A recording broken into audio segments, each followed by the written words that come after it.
예, 마음의 소원만 바로 가져도 복이 임한다. 마음의 소원만 바로 가져도 복이 임한다라는 제목으로 하나님 말씀 증거하도록 하겠습니다.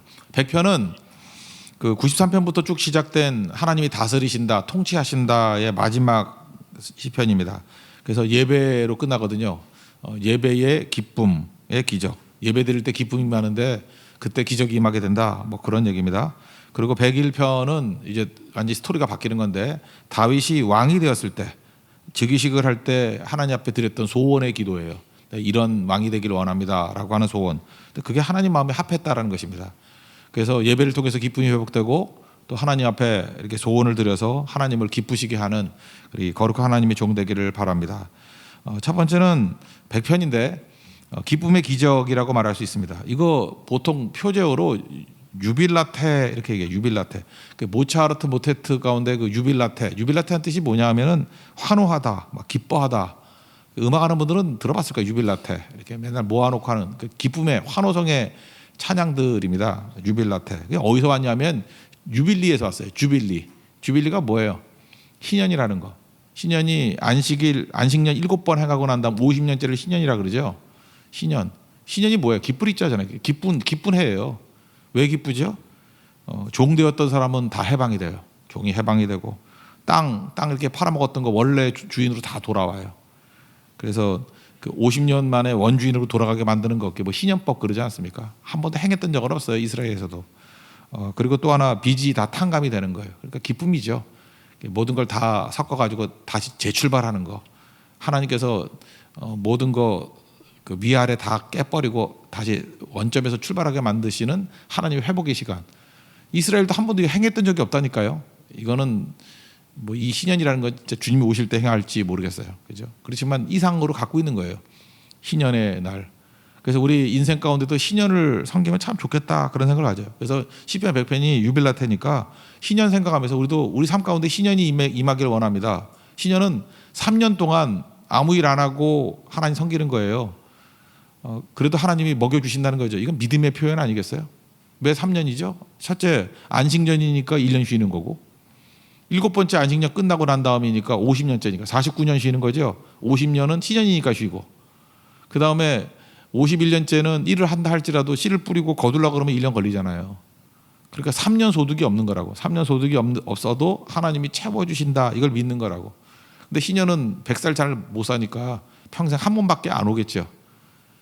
2번 오면 좋지 뭐 110년 살면 2번 하면 되는 거죠. 그죠? 그래서 하나님 앞에 3년 정도 헌신하는 거 굉장히 중요하다고 생각합니다. 여러분 인생에도 한번 시간을 정해놓고요. 3년 정도 하나님 앞에 온전하게 충성하고 헌신하는 일들을 좀 했으면 좋겠어요. 우리 연세 드신 분들도 뭐 가능하다고 생각합니다.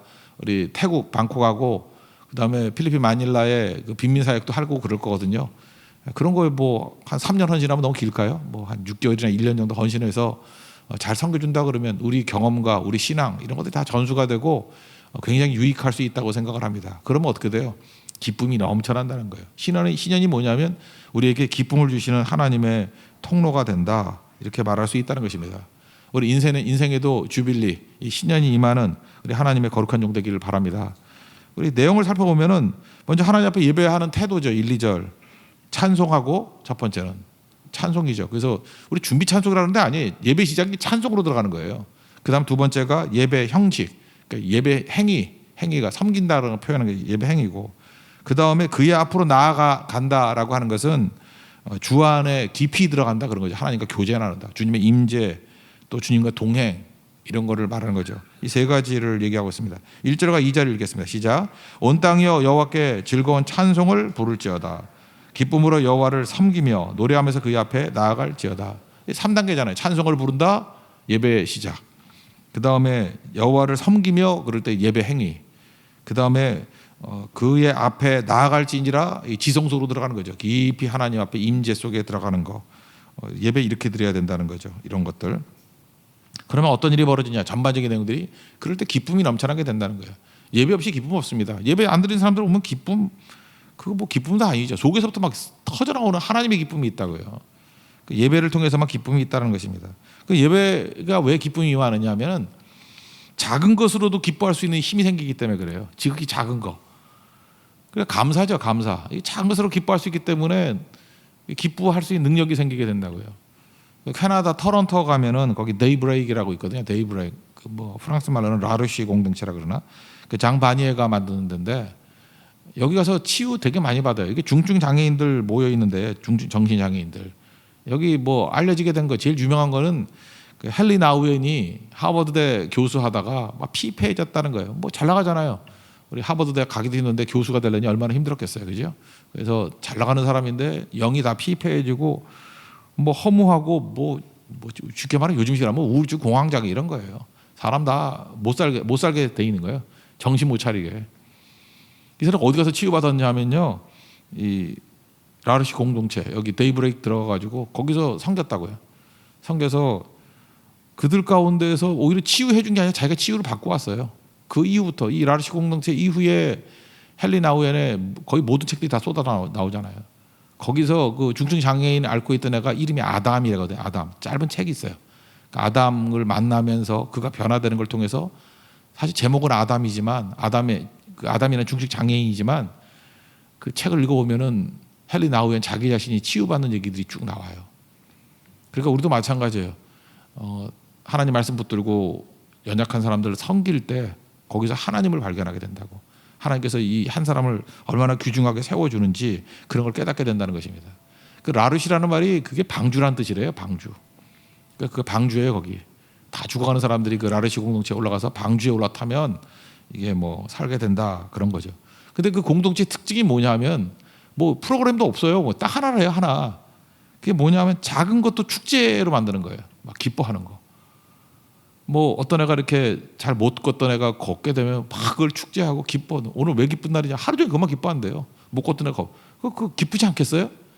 그 가족이 생각하면 얼마나 그 기쁘겠어요, 그죠? 잘 걷지 못하는데 걸었다. 그러니까 막 하루 종일 그만 기뻐하는 거예요. 그런 일이 그런 일 얼마나 많이 있겠어요, 그죠? 밥을 잘 못 먹던 애가 그 수저를 못 들던 애가 이렇게 수저를 들고 포크를 들고 하는 걸 보면서 막 기뻐하는 거, 막 그런 얘기 나오거든요. 그 아담이라는 애가 조금씩 변화돼요. 조금씩 치유되고. 근데 그 치유되는 속도보다 기뻐하는 속도가 훨씬 커요. 얼마나 기뻐하는지. 그러니까 뭐 그 책 읽어보세요 한번. 뭐 기뻐하지 못할 게 하나도 없어. 다 기뻐하는 거예요. 사소함을 축제로 만드는 힘, 그런 게 되게 중요한 거죠. 우리는 어떻습니까? 뭐 천만금이 오더라도 뭐 엄청나게 오더라도 기뻐하지 않잖아요. 시큰둥하게 있고. 그러니까 다 죽어가고 있는 거죠. 그러니까 예배의 기쁨이 그거예요. 사소한 것조차도 축제로 만들 수 있는 힘이다. 그런 게 되게 중요한 거죠. 오늘 황원호 목사님 뭐 생일이라며 많이 축하해 주세요. 막 기뻐하고 오늘 하루 종일 기뻐하세요. 왜? 황목의 생일이다 이런 거. 교회가 그 담임 목사 생일을 축하하면은 썩게 되지만 부교육자 생일 축하해서는 절대 안 썩어요. 그러니까 이게 작은 일 갖고 기뻐하고 좋아하고 여러분들 우리 가운데 작은 것을 나눠주고 캐치를 해가지고 그거 갖고 막 기뻐하는 우리도 라르시 공동체 같은 그런 모습이 있었으면 좋겠어요. 그게 최고의 것이 되는 거죠. 3절부터 나오는 얘기가 뭐냐면 여기 에베소서 2장 10절에 나오는 얘기가 나와요. 우리가 하나님의 지으신 바래요. 지으신 바. 여기서 나온 거거든요. 에베소 2장 10절. 지으신 바. 거기서 헬라어로 그걸 뭐라고 표현해요? 포이에마. 포이에마에서 이게 거기서 나오는 어원이 포임, 시라는 게 나왔잖아요. 원래 뜻은 마스터피스라는 뜻이에요. 하나님의 걸작품이다. 우리는 그의 만드신 바다. 에베소 2장 10절에 우리는 그의 만드신 바라 이렇게 나오잖아요. 그의 만드신 바라. 그게 포이에마. 이게 두 단어지만 헬라 단어 한 단어예요. 포이에마. 우리는 하나님의 걸작품이다. 마스터피스 그런 뜻이라고요. 포이에마. 하나님의 시다. 하나님 시같이 우리를 아름답게 만들었다. 그러니까 중증장애인 아담을 통해서도 포이에마를 느낀 거죠. 하나님 만드신 바다. 귀중한 작품이다. 상품 아니고 작품이다. 인간을 상품으로 접근하면 안 되겠죠. 상품은 교환 가치잖아요. 비교하고. 어떻게 비교할 수 있어? 각각 다 중요한 거지. A도 중요하고 B도 중요하고 C도 중요하고 다 귀한 사람이죠. 제가 뭐 맨날 비유 들은 거 있잖아요. 신윤복하고 김홍도. 누가 더 뛰어나요? 이거 말할 수 없어요. 다 작품이기 때문에.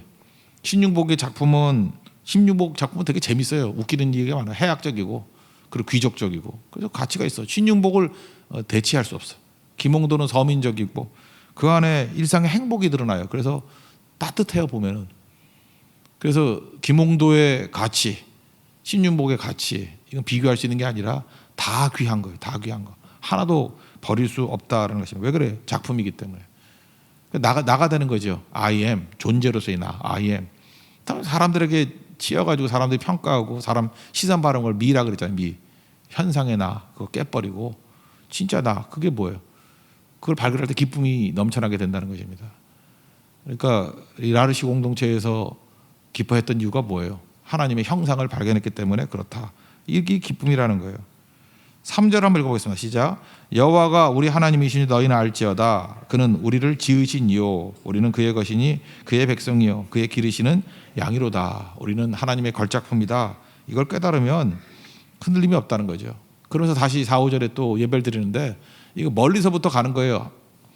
하나님의 성전을 바라보면서 문에 들어가고 그 다음에 그 성전이 있을 거 아니에요. 성전에 궁전에 들어가고 궁전에 들어가면 마지막에 지성소에 뭐가 있어요? 하나의 언약궤가 있고 그룹 사이 이렇게 날개 사이에 공간을 뭐라 그래요? 속죄소 또는 하나님의 은혜가 임하는 자리 시은좌 그런다고.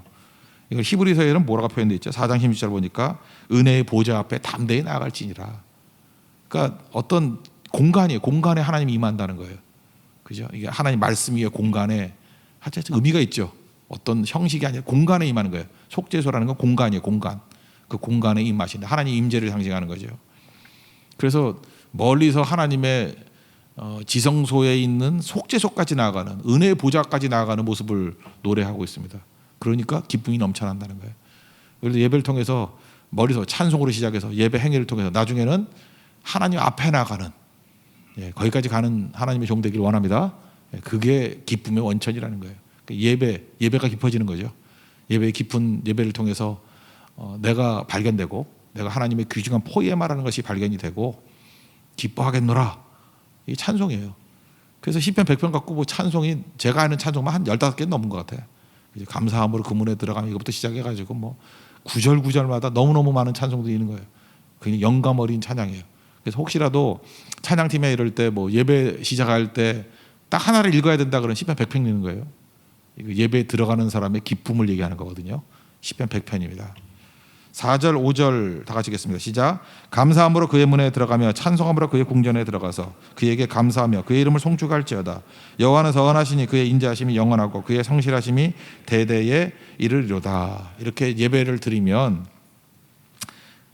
기쁨의 기적이 나타나는데 병이 나요.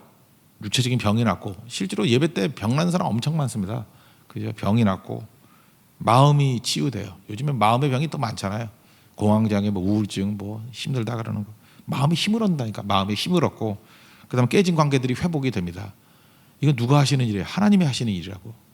오늘도 이 새벽이 예배 가운데 하나님의 우리 치유가 있는 아침인 것을 믿으시기 바랍니다. 다 회복시켜 주신다는 거예요. 그래서 예배가 힘이다. 예배가 기쁨이다. 예배가 기적이다. 이거를 말해주고 있습니다. 시편 101편은 다윗이 왕에 이렇게 즉위할 때 그 기도했다는 거예요. 자기 소원을 기도했다. 그 내용이라는 것입니다. 왕이라 그러면 뭐죠? 왕. 뭐든지 할 수 있다. 그게 왕 아니에요? 왕 게임 그런 거 하면 뭐 시키는 데 다 하잖아.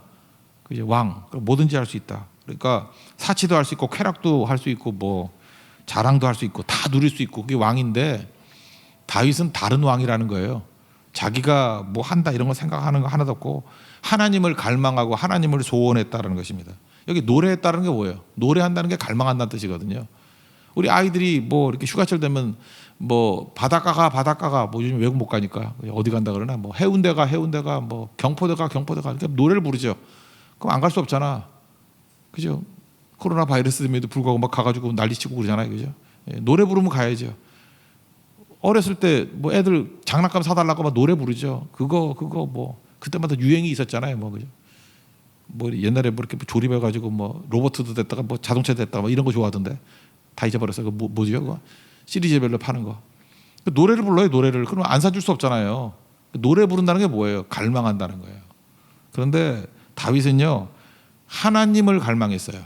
하나님을 갈망하는 사람의 특징이 뭐냐? 균형이 있어요. 인자와 정의. 그러니까 사랑과 정의, 공의 이게 두 개를 같이 구하잖아요. 1절 한번 읽어보겠습니다. 시작. 내가 인자와 정의를 노래하겠나이다. 여호와여 내가 주께 찬양하리이다. 그러니까 하나님을 기쁘시게 하는 삶을 사는 사람의 특징이 뭐냐? 하나님 중심적인 사람은 균형이 있어요. 그러니까 언제나 사랑과 정의가 같이 가요. 인자와 정의가 같이 가. 반면에 에고로 나가는 사람이 있죠. 에고, 자기 중심적인 사람 중에서도 좀 뭐 괜찮은 사람이 있을 거 아니에요. 자기 중심적인데 자기 중심적인 사람은 되게 둘 중에 하나, 균형이 깨져. 너무 정의롭던지 너무 사랑이 많아가지고 이렇게 뭐 흐리멍텅해지든지 뭐 이게 둘 중에 하나일 가능성이 커요. 근데 우리 한국 사람들은 특별히 정의로운 사람 되게 많아. 정의, 평등 뭐 이런 거 되게 외치는 사람 많잖아요. 근데 잘 보세요. 정의로운 사람들 만나봤어요? 막 정의를 외치고 뭐 정의 연대 뭐 이런 거 만드는 사람 만나봤어요? 맨날 분노해. 맨날 분노해. 왜냐하면 저기 정의가 없대. 저거 문제가 있대. 평등이 없대. 정의가 없대. 나중에 보면 지도 정의가 없어. 지도 다 해먹고. 근데 하여튼 남에 대해서 이렇게 정의 외치는 사람들 보면은 분노심이 막 강한 거예요. 왜냐하면 죄가 보이잖아, 죄가. 그죠? 죄가 보이고 허물이 보이잖아요. 그러니까 정의와 동시에 분노. 가정도 마찬가지예요. 가정에서도 이렇게 정의로운 아버지나 정의로운 엄마가 있죠. 정의를 들고 나가면은 옳아요, 분명히 옳은데 맨날 분노해. 분노를 해서 가정이 편안하질 않아. 분란이 맨날 일어나. 그래서 정말 너무너무 재밌어요. 제가 딱 보니까 어디에서 정의를 외친다 그러면 가보면 보나 마나야. 분명히 싸우고 있어. 정의는 항상 분란을 일으켜. 절대 하나됨을 이루지 못해. 맨날 뭐 갈라지고 네 편 내 편 갈라지고 그래요. 왜 그렇죠? 하나님 없는 내 정의이기 때문에 그래. 내 정의. 에고로서의 정의이기 때문에, 인본주의자의 정의이기 때문에 그래. 절대 이루어지지 않아요. 다윗은 그런 정의를 외치는 사람이 아니에요. 하나님을 기쁘시게 하는 자가 되기를 원합니다. 하나님께 나아가면 반드시 균형이 있다니까요. 정의도 외치지만 인자가 있어요. 인자도 있지만 보세요. 그 현장에서 가늠하다 잡힌 여인, 나도 너를 정죄하지 않는다. 이게 사랑 베푼 거 아니에요. 그리고 또 뭐라 그래요? 다시는 죄를 범하지 말라. 사랑도 있으면서 또 정의도 세우잖아요. 하나님이 함께하는 데는요, 항상 사랑과 정의가 같이 간다고. 그래서 주를 기쁘시게 하는 사람이 되고 하나님 앞에 기도하고 예배하고 섬기는 자들이 돼야만 균형이 있는 거지. 그러지 않으면은 옳은데 사람 죽여요. 옳은데 두 쪽 돼가지고 맨날 싸움질하고 분란이 일어나고 그래요. 예배 없는 교회가 정의 외쳐봐요. 그럼 교회 두 쪽 나요. 그죠? 항상 그렇다고. 예배 드리지 않는 가정에서 정의 외쳐봐. 부부싸움 평생 하다 이혼으로 가요. 이혼으로. 남편 들어봐요. 남편도 정의고 아내도 정의야. 다 오라요. 둘 다 오라. 오라서 같이 못 사는 거야. 뭐가 없어요? 균형이 없어요. 사랑이 없다고. 다윗이 하나님 앞에 구한 게 뭐냐면 내가 하나님께 나아가기를 원합니다. 그걸 구한 거예요. 그래서 균형이 있죠. 그죠? 사랑과 정의. 그리고 2절에 보니까 완전한 길 그랬거든요. 완전한 길을 꿈꾸고 있어요. 내가 완전한 길 가기를 원합니다. 이게 완전한 길보다는 흠 없는 길이 훨씬 나은 것 같은데. blameless life. 그러니까 비난받지 않는 흠 없는 삶이 되기를 원합니다. 그러니까 소원이 뭐냐 그랬더니 왕 되면 소원이 뭐 그런 거 아니에요. 뭐 돈 주세요, 성공 주세요, 권력 주세요, 인기 주세요. 뭐 이런 거 구하지 않아요. 사울왕 같은 거 안 구해요. 사람들이 평가해서 미가 되는 그 현상의 나를 구하지 않아요. 그가 구하는 게 뭐냐 하면 하나님 앞에서의 존재를 구해요. blameless life. 흠 없는 길을 가기를 원합니다. 하나님의 길을 가기를 원합니다. 그러면서 뭐라 그러냐면 이게 입에 발린 소리가 아니라는 게 뭐냐 하면 내 집에서부터 나부터 이루어지길 원합니다. 그러니까 보통 뭐 흠없는 길을 간다 그러면 남 지적하잖아요. 너도 잘 살고 너도 잘 살고 그러잖아요. 자기는 잘 산다는 전제를 가지고. 아니에요. 다윗은 내 집에서부터 이것이 이루어지길 원합니다. 나부터 이루어지길 원합니다. 산상수훈에 의하면 뭐야? 남의 눈에 있는 티는 보면서 자기 눈에 들보를 보지 못하는 그게 아니죠. 내 눈에 들보를 보기를 원합니다. 내가 그렇게 되기를 원합니다. 내가 blameless life를 살기를 원합니다. 왕인 내가 먼저 살기를 원합니다. 그게 기도예요. 2절 한번 읽어보세요. 시작. 내가 완전한 길을 주목하오리니 주께서 어느 때나 내게 임하시게나이까. 내가 완전한 마음으로 내 집안에서 행하리이다. 어디서부터요? 내 집안에서부터. 수신제가 치고 평천하 여기서 나온 것 같아요. 그죠? 내 집안에서부터. 나부터. 그 목사도 진짜 목사인지 아닌지 사모한테 물어보면 제일 잘 알지. 집에서 보이는 거가 진짜지. 그죠? 이렇게 공적으로 보이는 거야 뭐 얼마든지 꿈이야 될 수 있는 거 아니에요. 그러니까 저에 대해서 평가를 하고 우리 사모한테 묻든지 우리 애들한테 물어봐요. 니네 아버지 어떠냐? 그러면 말을 안 하겠지만 말하면 죽으니까 나한테. 하여튼 간에 뭐 그렇지만 그 진심으로 말할 수 있는 그게 진짜겠죠. 그죠? 내 집안에서부터. 그런 거죠. 뭐 또 모르겠으면 부교육자한테 물어봐요. 부교육자한테 더 제일 잘 알아. 그 니네 담임 목사 어떤 사람이냐 그러면 있을 때는 또 욕하면 또 혼나니까 떠나고 난 다음에 하는 소리 들어보면 알아. 지금 우리 교회 떠난 분들 있잖아요, 그죠? 떠난 분들한테 혹시 전화 가서 물어봐. 그 어떤 사람이냐 그러면 그 정확하죠, 그죠? 그런 거예요. 그러니까 가까이 있는 내 집안에서부터 이게 되게 중요한 거죠.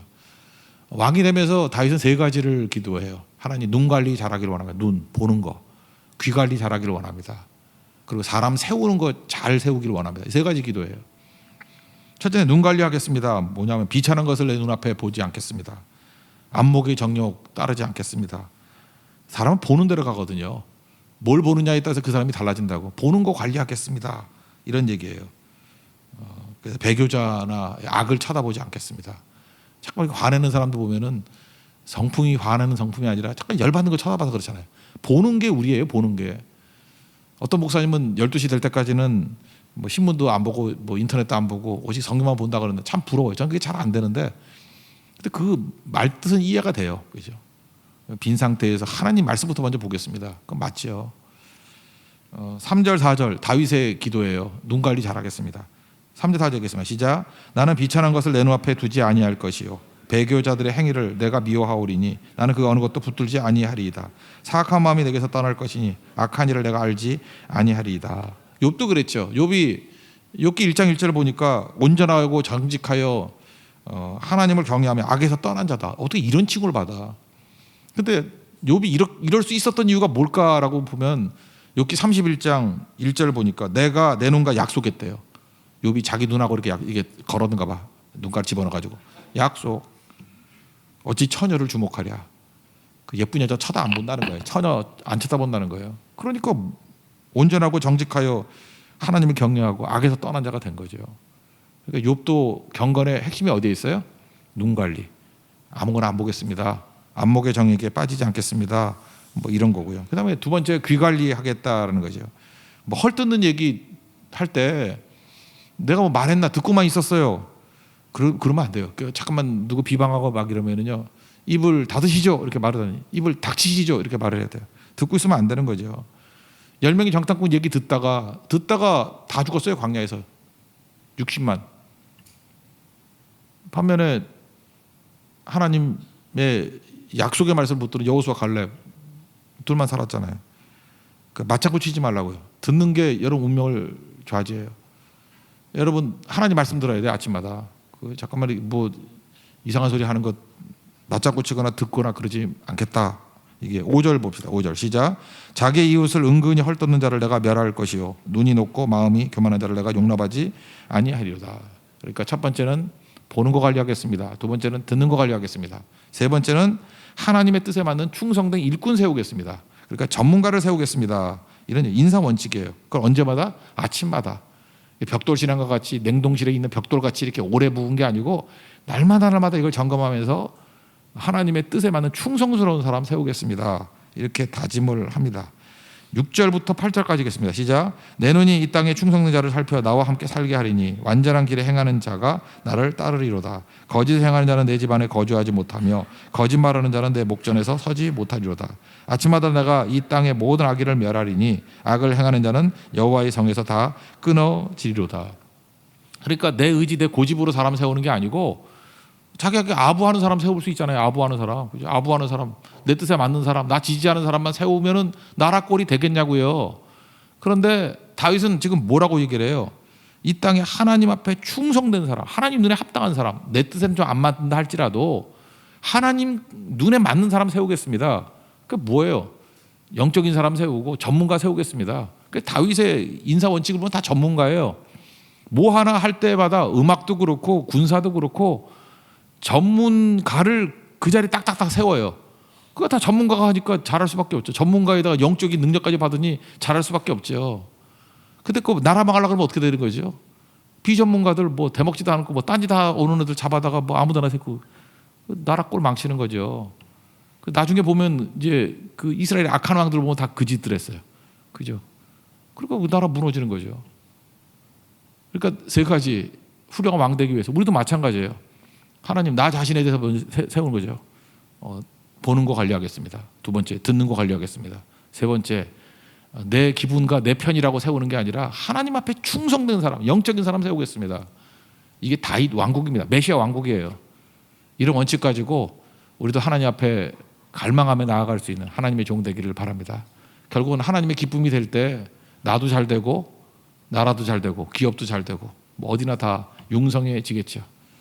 우리도 어떤 일을 시작할 때 우리 시편 101편 같은 이런 기도가 있는 우리 하나님의 거룩한 종 되기를 축원합니다.